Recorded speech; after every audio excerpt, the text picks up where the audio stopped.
রাজধানীর তেজগাঁওয়ের happy Holmes এলাকা থেকে এক গৃহবধূর ঝুলন্ত মরদেহ উদ্ধার করেছে পুলিশ। গতকাল রাতে বন্ধু বেকারির গলির আব্দুস সাত্তার মিয়ার বাড়ির একটি ফ্ল্যাট থেকে লাশটি উদ্ধার করা হয়।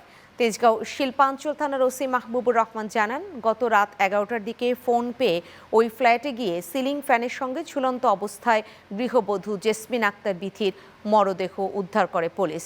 তার হাতে ও গলায় আঘাতের চিহ্ন রয়েছে। এদিকে এ ঘটনায় নিহতের পরিবারের পক্ষ থেকে থানায় অভিযোগ দায়ের করা হয়েছে।